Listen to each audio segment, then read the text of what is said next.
না না, আল্লাহ তুমি আমাকে মাফ করে দাও, আমার নবীজি আমার প্রতি রাগান্বিত হয়ে গেছেন, আল্লাহ গো তুমি যদি আমাকে মাফ করে দাও তাহলে আমার নবীকে জানায়া দিবা, আমার নবী যেন আমার প্রতি খুশি হয়ে যায়। আমার দোস্তরা লক্ষ্য করে দেখুন না কেন, জিবরাইলকে বলে ইয়া রাসূলুল্লাহ ইয়া হাবিবাল্লাহ, ওগো নবীজি আপনি যে যুবকটাকে আপনার দরবার থেকে তাড়াইয়া দিয়েছিলেন, মহান আল্লাহ ওই যুবকটাকে মাফ করে দিয়েছেন। ওগো নবীজি মহান আল্লাহ এটা ঘোষণা করেছেন, মহান আল্লাহ যেমন খুশি হয়ে গেলেন আপনি ওই যুবকের প্রতি আনন্দিত হয়ে যান। সুবহানাল্লাহ।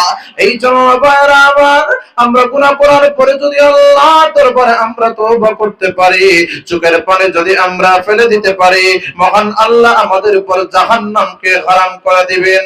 আমার দোস্তরা আমাদের জীবন এলায় খেলায় আমরা ব্যয় করে ফেলেছি, একবার চিন্তা করি না গুনাহ যে করলাম এই জন্য কি করার দরকার, গুনাহ যে করলাম তওবা করার দরকার আছে কি নাই?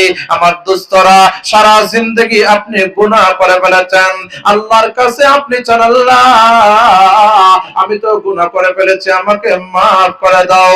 মহান আল্লাহ বলেন আমি তো রহমান, আমি তো রহিম, আমি তো বান্দাকে মাফ করনেওয়ালা, আমি তো বান্দাকে মাফ করে দেওয়ার জন্য ডাকি।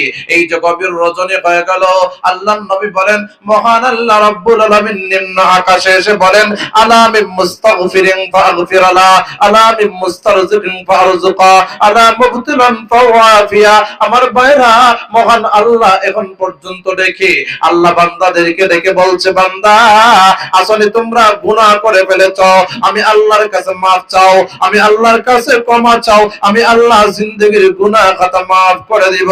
আল্লাহ ডেকে বলে আসলে কেউ তোমরা মুসিবতের মধ্যে রয়েছো, মুসিবত থেকে উদ্ধার হওয়ার জন্য আমি আল্লাহর কাছে চাও, আমি মুসিবত থেকে উদ্ধার করে দিব।